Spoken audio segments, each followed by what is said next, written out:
नमस्कार विद्वान साथियों, आज हमें भारतीय संविधान और राज्य व्यवस्था की इस सीरीज के अंदर जो राष्ट्रपति हैं उनका इस वीडियो के माध्यम से अध्ययन करेंगे। भारत के जो संविधान है उस संविधान का जो भाग 5 है, यानी भारत के संविधान का भाग 5 है, उसमें कार्यपालिका जो संघ की कार्यपालिका है उनके बारे में प्रावधान दिए गए हैं, उपबंध दिए गए हैं। यानी संघ की कार्यपालिका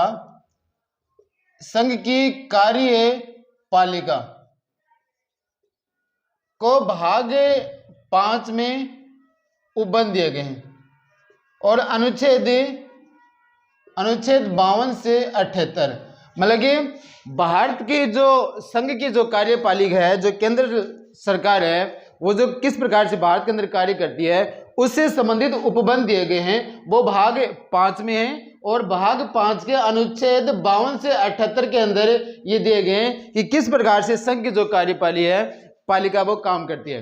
अब संघ की जो कार्यपालिका है, इस कार्यपालिका में देखें तो कि किन किन का पद है वो निर्धारित है। तो इसमें है एक राष्ट्रपति जो सबसे महत्वपूर्ण, यानी राष्ट्रपति का पद है संघ की कार्यपालिका के अंदर राष्ट्रपति। उसके बाद में उपराष्ट्रपति, उसके बाद में प्रधानमंत्री, मंत्रिमंडल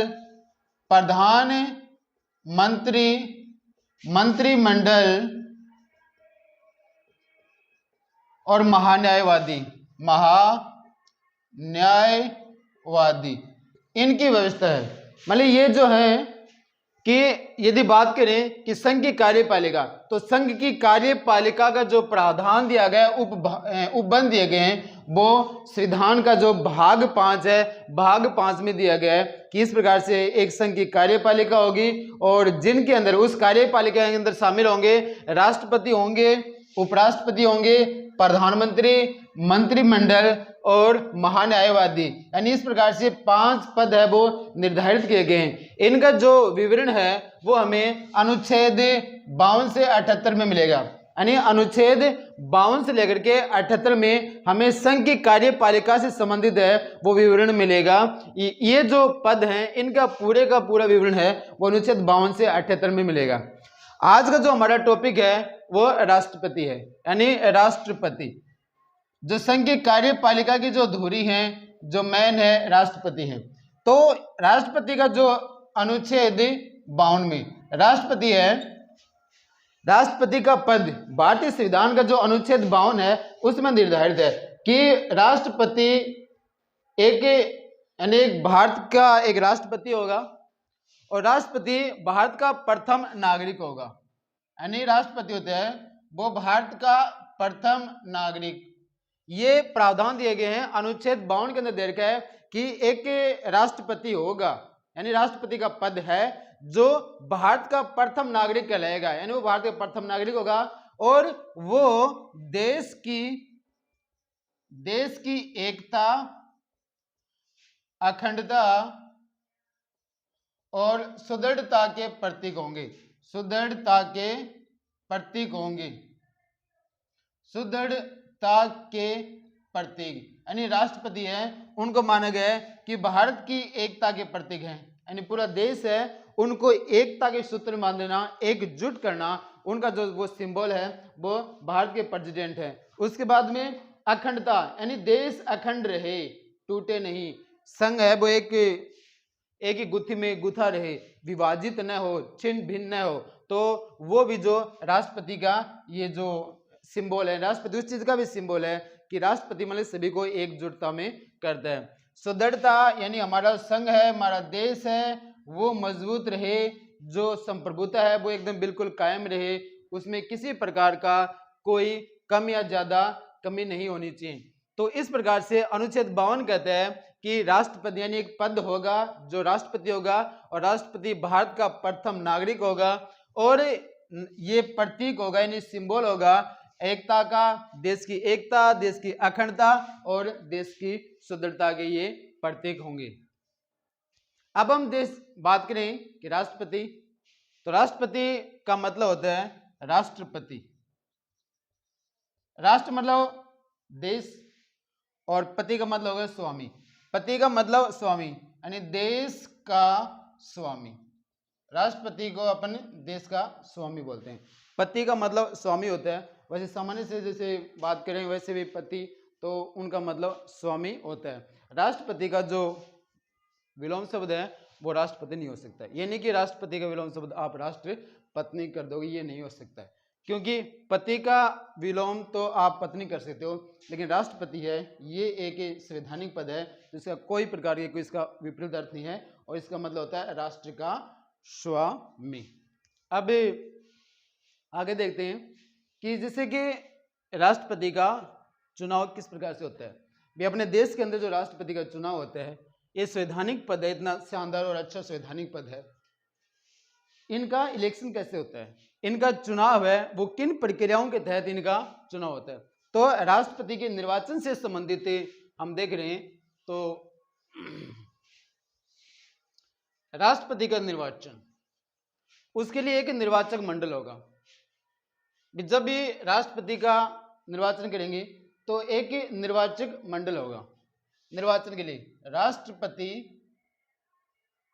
का निर्वाचन यानी राष्ट्रपति का चुनाव कैसे हो, तो पहले सबसे पहले क्या होता है, एक निर्वाचक मंडल बनाया जाता है। निर्वाचक मंडल एक निर्वाचक मंडल बनाया जाता है, और इस निर्वाचक मंडल के अंदर जो सदस्य होते हैं वो सारे सदस्य मिलके राष्ट्रपति का चुनाव करते हैं। चुनाव की जो विधि है वो अप्रत्यक्ष है, यानी राष्ट्रपति चुनाव की जो विधि है वो अप्रत्यक्ष है, यानी कि सीधे जनता के द्वारा चुनी नहीं जाती है। अमेरिका के अंदर जो राष्ट्रपति का जो पद है वो उसमें प्रत्यक्ष चुनाव प्रणाली है। अमेरिका के अंदर सीधे जनता है वो राष्ट्रपति को चुनती है। चूंकि जनता वहां सीधे राष्ट्रपति को चुनती है तो उनके पास अथाह शक्ति होती है, और वो अपनी शक्ति का प्रयोग है वो सीधे देश की जो कार्यपालिका वो चलाने के लिए करते हैं। लेकिन यहाँ जो अप्रत्यक्ष चुनाव प्रणाली होने की वजह से कि राष्ट्रपति है वो किसी जो मंत्रिपरिषद की सलाह है उनके माध्यम से, अध्यक्षों के माध्यम से काम करता है। तो विधि होगी अप्रत्यक्ष, यानी ये अप्रत्यक्ष चुनाव की प्रणाली है। इसमें क्या होता है, अप्रत्यक्ष में होता है कि जनता अपने प्रतिनिधियों को चुनती है। जैसे जनता ने विधायक को चुन लिया, सांसदों को चुन दिया, और वो विधायक और सांसद हैं वो जाकर के चुनाव करते हैं राष्ट्रपति का। तो एक जनता पहले अपना प्रतिनिधि और वो प्रतिनिधि जब राष्ट्रपति का चुनाव करते हैं, इस प्रकार से अप्रत्यक्ष चुनाव प्रणाली है। भारत में संसदीय व्यवस्था है, इसलिए जो भारत का जो सर्वोच्च जो संवैधानिक पद होता है या जो राष्ट्र का जो प्रमुख होता है उनका चुनाव जनता के द्वारा किया जाता है। इंग्लैंड के अंदर ऐसा नहीं है। इंग्लैंड है उनका पद है, उसके जो सर्वोच्च पद पे बैठे हुए हैं वो राजा है, इसलिए वहाँ गणतंत्र नहीं है, लोकतंत्र है। यहाँ ये गणतंत्र को भी स्थापित करते हैं राष्ट्रपति का पद। अब हम देखें निर्वाचक मंडल, एक निर्वाचक मंडल होगा। अब निर्वाचक मंडल के अंदर कौन कौन होंगे, तो इस निर्वाचक मंडल में होंगे सांसद जो निर्वाचित होने, यानी निर्वाचित सांसद जनता द्वारा।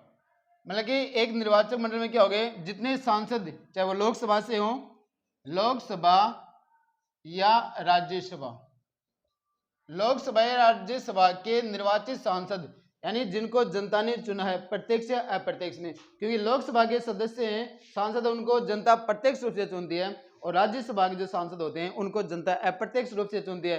तो लोकसभा के सांसद यानी कि लोकसभा के सांसद और राज्यसभा के सांसद जो निर्वाचित होने चाहिए, मनोनीत नहीं होने चाहिए, निर्वाचित सदस्य ही निर्वाचक मंडल में वो शामिल हो गए। निर्वाचक मंडल निर्वाचित सदस्य होने चाहिए।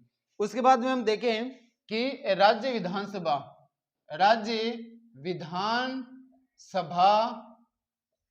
के निर्वाचित सदस्य, यानी राज्य विधानसभा के निर्वाचित सदस्य, जितने राज्य विधानसभाएं हैं उन राज्य विधानसभाओं में जो विधायक हैं जिनको जनता चुनती है उन विधायकों को भी निर्वाचक मंडल में शामिल किया गया है। यानी वो विधायक भी आकर के राष्ट्रपति को वोट देते हैं, लेकिन वो निर्वाचित होने चाहिए, मनोनीत नहीं होने चाहिए, क्योंकि मनोनीत जो सदस्य होंगे मनोनीत नहीं होने चाहिए। देश की कई ऐसी विधानसभाएं हैं जहां जो ये पहले अब तो हटा दिया गया है, कई ऐसी विधानसभाएं थी जहां एक या दो एंग्लो इंडियन को मनोनीत किया जाता था, यानी एंग्लो इंडियन है उनको मनोनीत किया जाता था। और पुडुचेरी जो जगह है वहां अब भी 3 जो सदस्य हैं उनको मनोनीत किया जाता है। तो इस प्रकार से जो मनोनीत करने वाले जो सदस्य हैं ना उनको हमें निर्वाचक मंडल में शामिल नहीं करते हैं। तो ये हो गया लोकसभा, राज्यसभा और विधानसभाओं के मनोनीत सदस्य। और जो केंद्र शासित प्रदेश दिल्ली केंद्र शासित प्रदेश दिल्ली और पुडुचेरी, दिल्ली और पुडुचेरी के विधान यानी निर्वाचित के यानी दिल्ली और पुडुचेरी की जो विधानसभा है, विधान सभा के निर्वाचित सदस्य मनोनीत नहीं, क्योंकि जो पुडुचेरी है इसमें 3 सदस्यों को मनोनीत किया जाता है। 3 सदस्य हैं जिनको राष्ट्रपति द्वारा मनोनीत किया जाता है, तो इनको इसमें निर्वाचक मंडल में शामिल नहीं किया जाएगा। अब ये दिल्ली और जो पुडुचेरी है इनको क्या हुआ 1992 यानी कि 1992 में एक अधिनियम लेके आए थे। एक अधिनियम यानी 1992 के अंदर एक जो अधिनियम था और उस अधिनियम के द्वारा इनको ये परमिशन दी गई थी कि वो मतलब कि राष्ट्रपति के निर्वाचन मंडल में शामिल हो, और वो था 17वां संविधान संशोधन यानी कि 70वें संविधान संशोधन अधिनियम 1992 यानी 17वां संविधान संशोधन अधिनियम 1992 संसद में पास किया गया। और उसके तहत ये व्यवस्था की गई कि दिल्ली और जो पुडुचेरी है यहाँ विधानसभाएं हैं, यहाँ जो जनता है अपने प्रतिनिधियों को चुनती है, तो इन विधानसभा के जो निर्वाचित सदस्य हैं उनको भी निर्वाचक मंडल में शामिल किया जाए। राष्ट्रपति के ये व्यवस्था की गई थी 70वें संविधान संशोधन 1992। उससे पहले दिल्ली और पुडुचेरी को इस निर्वाचक मंडल में शामिल नहीं किया जाता था। और ये जो प्रभावी हुआ था ये मतलब कि 1995 से यह अधिनियम प्रभावी हो गया था यानी लागू हो गया था, यानी कि 1995 से इस अधिनियम को लागू कर दिया गया। अब निर्वाचक मंडल में ये सदस्य हैं लोकसभा के सांसद, राज्यसभा के निर्वाचित सदस्य, जो विधानसभाएं हैं उनके निर्वाचित सदस्य, और जो दिल्ली और पुडुचेरी के निर्वाचित सदस्यों को इस निर्वाचक मंडल में शामिल किया जाता है। अब इसमें शामिल कौन नहीं होते हैं? मनोनीत सदस्य शामिल नहीं होंगे। मनोनीत सदस्य जिनका राष्ट्रपति यानी राष्ट्रपति जिनको मनोनीत करता है उन सदस्यों को निर्वाचक मंडल में शामिल नहीं किया जाएगा। और जो कई जैसे राज्य हैं जिसमें विधान परिषद है, कई राज्य हैं जिसमें विधान परिषद है, विधान परिषद के सदस्यों को भी निर्वाचक मंडल में शामिल नहीं किया जाएगा निर्वाचक मंडल में, ये ध्यान रखना। और इस प्रकार से जो अन्य जो प्रतिनिधि हैं जो सरपंच वगैरह उनको तो शामिल करते ही नहीं है। तो इस प्रकार से मिलकर के एक निर्वाचक मंडल बन गया। अब निर्वाचक मंडल बनने के बाद में इलेक्शन की प्रोसेस होती है। अभी ध्यान देना कि कई बार एक असामान्य स्थिति पैदा हो जाती है देश के अंदर, और जैसे कि राष्ट्रपति का चुनाव घोषित हो गया, और राष्ट्रपति का चुनाव घोषित होने के बाद में किसी भी राज्य की विधानसभा भंग हो गई, यानी ऐसी सिचुएशन आ जाती है देश में। राजस्थान के से संबंधित एक बार ऐसी सिचुएशन आई थी कि राष्ट्रपति का चुनाव डिक्लेयर यानी घोषित था और राजस्थान की जो विधानसभा है वो भंग हो गई थी। तो उस समय जब राष्ट्रपति का चुनाव घोषित और विधानसभा भंग हो जाती है,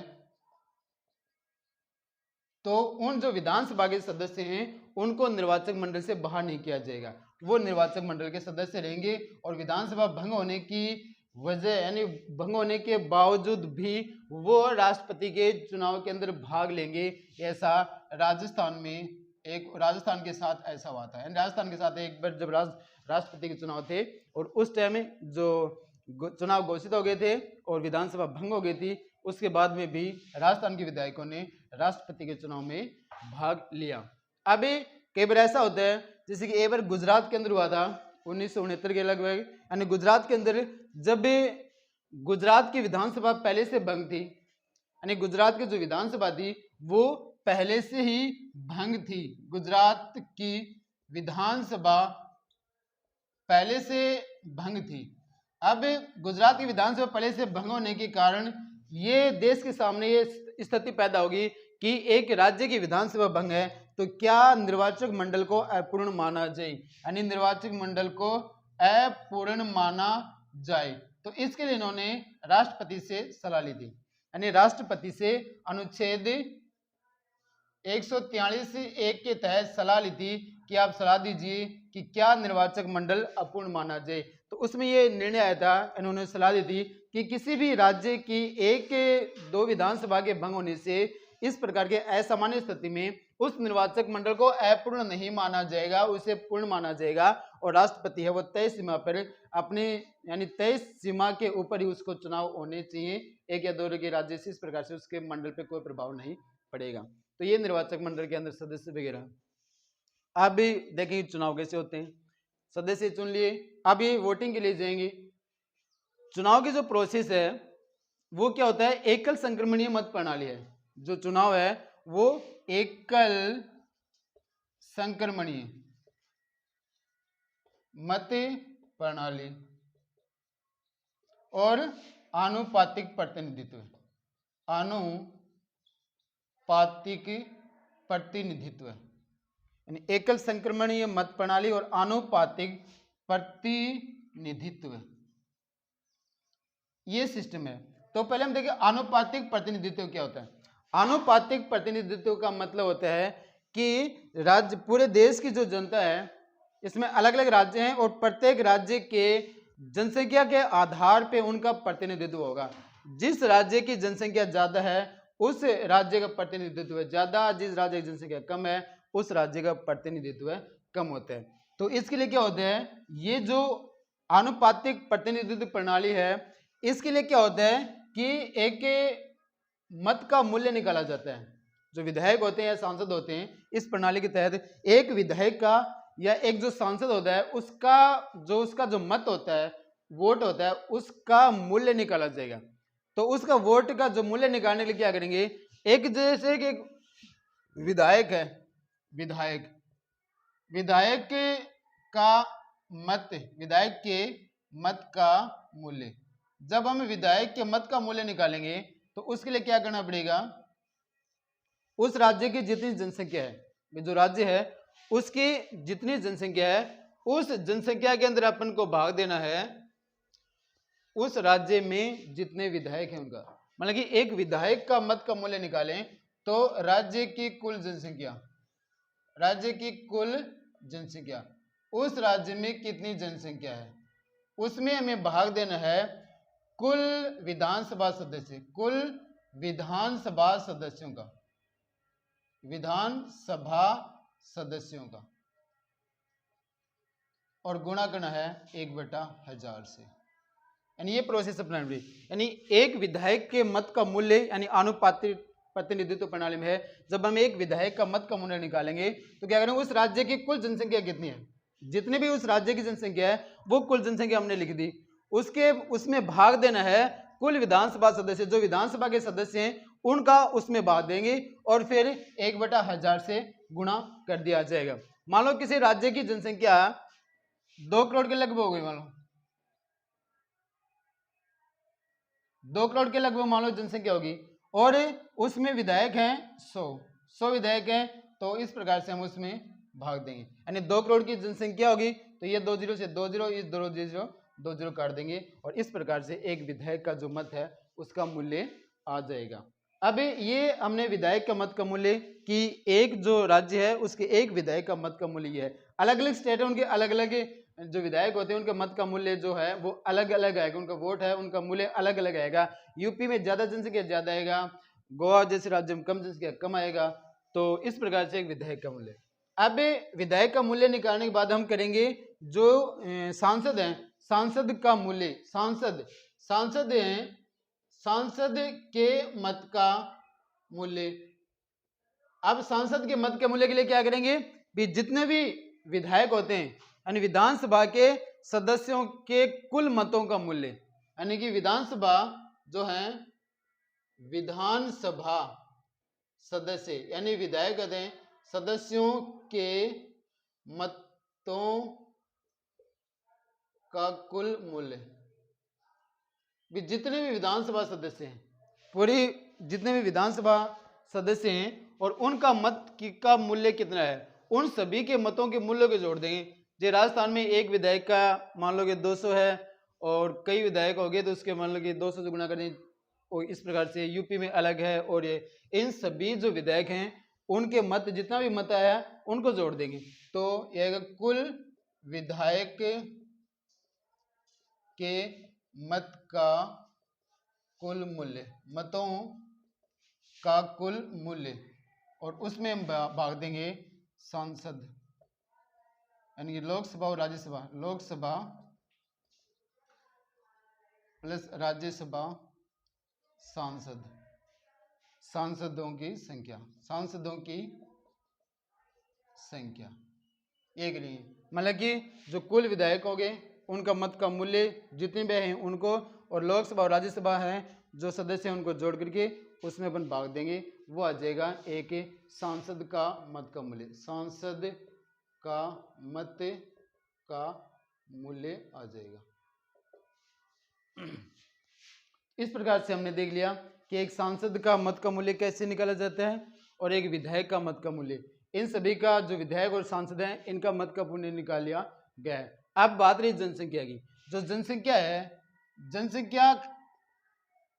जनसंख्या जो शब्द है वो क्या हुआ कि 1971 में जो जनसंख्या है उसका आधार मानना पड़ेगा, कि जो आधार मानेंगे जब एक विधायक के जनसंख्या का मूल्य, वो जनसंख्या के आधार पर उसका मूल्य निकालेंगे, तो 1971 की जनसंख्या है जनगणना के आधार पर, यानी 1971 में जब जनगणना हुई थी तब देश की जनसंख्या कितनी थी, उस आधार पे ये इस विधायकों की मत का मूल्य निकाला जाता है और उसके आधार पे फिर सांसदों के मत का मूल्य निकाला जाता है। अभी हमने मतों का मूल्य देख लिया, ये हो गया। अब देखें जो वैध जो यानी सॉरी अब जैसे आगे देखेंगे कि एक जो निर्वाचित जो प्रतिनिधि होते हैं, जो प्रत्याशी होते हैं राष्ट्रपति के, राष्ट्रपति जो प्रत्याशी है उनको वोट कितने चाहिए, राष्ट्रपति प्रत्याशी।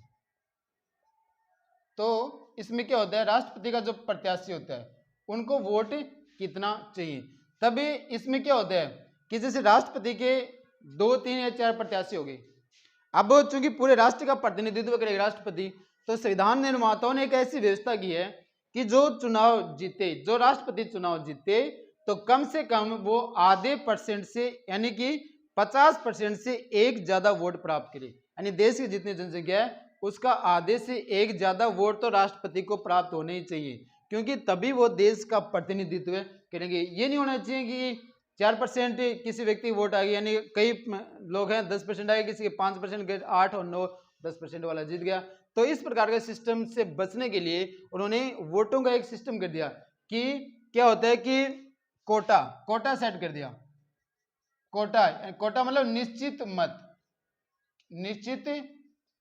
मत सिस्टम, यानी ये सेट कर दिया कि राष्ट्रपति के चुनाव के लिए कि एक व्यक्ति जो प्रत्याशी है राष्ट्रपति का, उसको कम से कम चुनाव जीतने के लिए इतने वोट तो चाहिए। और वो निश्चित मत कैसे करेंगे, उसके लिए क्या होता है, कोटा सिस्टम क्या होता है कि जितने भी वोट पड़े कुल वैध वोट देखा जाएगा, कुल जो वैध वोट यानी मत, कुल जो वैध यानी सही सी वोट हैं वो पड़े हैं, उनमें हमें भाग देना है 1+1 और +1 का, यानी ये सिस्टम है। कितने वोट सही पड़े यानी वोट ज्यादा पड़ दें, कई बार कुछ वोट कैंसिल वगैरह हो जाते हैं, तो कैंसिल होने के बाद में यानी कैंसिल वोटों को बाहर निकाल दिया जाता है, और कुछ जो सही गणना करने योग्य जो सही वोट हैं उन कुल वैध मत यानी वो सारे वोट उसमें 1+1 यानी कि 2 का हम भाग देंगे और फिर उसके अंदर 1 जोड़ देंगे, तो ये आ गया राष्ट्रपति का कोटा सिस्टम। मान लो कि राष्ट्रपति में 4 या 5 उम्मीदवार है, तो क्या कुल वोट पड़े, मान लो कि 100 वोट पड़ गए, उदाहरण के लिए लेते हैं कि 100 वोट पड़ गए, और 100 वोट पड़ गए तो इसमें हम भाग देंगे 1+1 और +1 का, यानी हो गया 50, यानी 100/2 और +1 यानी कि 50 + 1 51, कि 100 वोटों में से 51 वोट राष्ट्रपति के प्रत्याशी को चाहिए। यदि ये कोटा सिस्टम मतलब कि यदि कोई राष्ट्रपति का प्रत्याशी 51 वोट लेके नहीं आ रहा है तो उन्हें उम्मीदवार नहीं बनाया जाएगा, चाहे सिचुएशन कैसी भी हो। तो इसके लिए क्या होता है, एकल यानी इस सिस्टम के लिए एकल संक्रमणीय मत प्रणाली सेट की गई है। एकल संक्रमणीय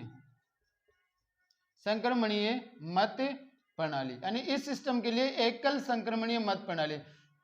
तो एकल संक्रमणीय का मतलब क्या होता है, एकल मतलब एक, और संक्रमणीय में होता है स्थानांतरण, और एकल मतलब एक जो वोट है उसका स्थानांतरण हो जाएगा दूसरे के अंदर। तो इसमें एकल संक्रमणीय यानी एक व्यक्ति, मान लो कि कोई व्यक्ति है और जैसे मोहन है, मोहन ने वोट डालने हैं और राष्ट्रपति प्रत्याशी ए बी सी और डी हैं, यानी राष्ट्रपति 4 प्रत्याशी हैं ए बी सी डी, और मोहन कोई वोटर है यानी वोट डालने जा रहा है। तो इसमें क्या करेगा, उनको एक स्लिप दी जाएगी और स्लिप के अंदर चारों प्रत्याशियों के नाम होंगे, ए बी सी डी, उनको क्रमवार चारों प्रत्याशी के नाम होंगे। अब मोहन चाहेगा कि इन चारों प्रत्याशियों को वोट डाले, एक प्रत्याशी को वोट नहीं डाले, ये चारों प्रत्याशियों को वोट डाल के आएंगे। तो जैसे कि चारों प्रत्याशियों को वोट डालने का मतलब कि मोहन अपनी चॉइस देगा, अपनी चॉइस इच्छा देगा कि प्रथम वरीयता, मोहन ने मान लो कि पहले की ये कहेगी मुझे सबसे ज्यादा बी पसंद है, इसमें सबसे ज्यादा यानी प्रथम वरीयता मतलब सबसे ज्यादा पसंद व्यक्ति कौन है, बी, वोट डाल दिया। उसके बाद में दूसरे नंबर पे पसंद है सी वोटर, कि सी है जो प्रत्याशी ये मुझे दूसरे नंबर पे पसंद है। उसके बाद मान लो उसको पसंद आया जो ये डी है, ये 3 नंबर पे आया, और ए है वो 4 नंबर पे आया। इस प्रकार से मोहन ने अपना वोट डाल दिया। ऐसे बारी बारी से जितने वोटर होते हैं वो उनको सभी को सेम स्लिप मिलती है, एक बी सी डी 4 प्रत्याशी होते हैं तो, और वो सभी अपनी इच्छा अनुसार जिन जिनको वोटिंग यानी वोट देते हैं वो वोट दे करके आ जाते हैं। और ये जो होता है सिंगल यानी एकल संक्रमणीय मत प्रणाली, मतलब एक व्यक्ति कई सभी के लिए वोट डालता है। अब क्या होता है, ये जो एकल संक्रमणीय मत प्रणाली में जो ट्रांसफरेशन वोट का होता है, इसमें क्या होता है, जैसे काउंटिंग होती है, मान लो कि 2 यानी 4 प्रत्याशी हैं, अब इनकी काउंटिंग होगी, इनकी जो गिनती शुरू होगी।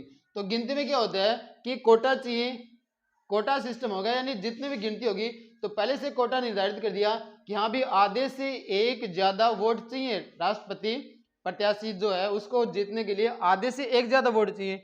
अब ये 4 कैंडिडेट है, मान लो ए बी सी और डी, और कुल वोट है 100 और चाहिए 51, एक प्रत्याशी को विजयी होने के लिए 51 चाहिए, और टोटल वोट मान लो कि 100 है, कैंडिडेट 4 है। अब सभी जो लोग हैं 100 वोट लोगों ने इस प्रकार से वोट दिए। तो अब ये चले, मान लो कि एक व्यक्ति ने वोट दिए, इसके आगे वोट 20 आ गए, इनके आगे 40, इनके आगे 23 यानी 70 90, और इनके आगे 10, यानी सारे के सारे वोट है ये गिर गए। 100 वोट थे और इसी प्रकार से है, तो ये इनके इस प्रकार से वोट है ये है। अब क्या हुआ कि वोट लेने के 51% चाहिए, यानी आधे से एक ज्यादा इन 51 वोट चाहिए, जबकि 51 किसी भी व्यक्ति को यानी किसी भी प्रत्याशी को नहीं मिला। तब क्या होगा, जो सबसे कम वोट जिसने प्राप्त किए, जिस प्रत्याशी ने सबसे कम वोट यानी डी ये प्रत्याशी है, इसने सबसे कम वोट प्राप्त किए, तो इसके 10 वोट हैं, यानी सबसे कम 10 वोट हैं। ये जो 10 वोट हैं इसकी प्रथम वरीयता हटा दी जाएगी। इन वोटों में जो प्रथम जिसके सामने जिस व्यक्ति ने 1 लिखा है उनको हटा दिया जाएगा, क्योंकि इसको जो स्लिप मिली थी सेम ऐसी स्लिप मिली थी, यानी यहाँ जो वोट है वो ऐसी स्लिप के पड़े हुए थे। इस प्रकार से यहाँ सारे 10 वोट इस प्रकार 10 स्लिप मिले हैं, उनमें क्या करना है, बी यानी जो ये जो प्रथम वरीयता इनके डी के सामने जो प्रथम वरीयता दी है उनको हटा दिया जाएगा, और जो बाकी जो दूसरी वरीयता के हैं यानी दूसरी वरीयता यानी चॉइस दूसरी वरीयता के वोट हैं वो इन सब में जुड़ जाएंगे। अब इन 10 वोटों को जोड़ना है कि दूसरी वरीयता मान लो कि किसी व्यक्ति ने इनको दिया है 8 दूसरी वरीयता बी के लिए है 8 वोट, और उसके इसके हो गए 2 वोट, तो ये हो गए 48 वोट, यानी अभी भी 48 वोट हुए, चुनाव अभी भी पूरा नहीं हुआ क्योंकि 51 चाहिए। अब क्या होगा, सबसे कम किसके बच गए, सबसे कम बच गए इनके 22 वोट बच गए। अब इस 22 वोटों की दूसरी वरीयता गायब, दूसरी वरीयता खत्म कर दी जाती है, यानी काट दिया जाता है। दूसरी वरीयता है, मान लो दूसरी वरीयता इस प्रकार से काट दिया जाता है, पहली काउंटिंग पहली वरीयता दूसरी वरीयता। उसके बाद तीसरी जो वरीयता है कि तीसरी वरीयता देखी जाएगी, तो इस 20 में से तीसरी वरीयता, तो मान लो कि इस 22 यानी 20 से 22 होगी, इसमें तीसरी वरीयता वाले वोट जोड़ देंगे, तो ये मान लो कि इसके अंदर मान लो 4 वोट दे दिए और बाकी इसके अंदर 18 वोट दे देंगे, तो ये व्यक्ति 52 वोटों के साथ विजयी हो गया। इस प्रकार से राष्ट्रपति का जो है वो निर्वाचन वरीयता के आधार पर निर्वाचन किया जाता है, और जो व्यक्ति सबसे ज्यादा वोट लेके आएगा वो।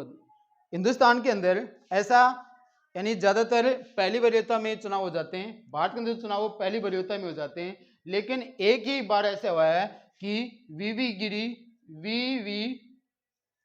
गिरी 1969 में नीलम संजीव रेड्डी के विरुद्ध चुनाव लड़े थे। नीलम संजीव रेड्डी के विरुद्ध चुनाव लड़ा था, तब इनमें दूसरी वरीयता यानी दूसरी राउंड की काउंटिंग की गई थी। दूसरे पहले राउंड की काउंटिंग से वो जीते नहीं थे, दूसरे राउंड की काउंटिंग तक ये सिस्टम में चला गया था। इस प्रकार से हमने ये राष्ट्रपति का जो चुनाव से संबंधित जो ये किया हमने चुनाव प्रणाली से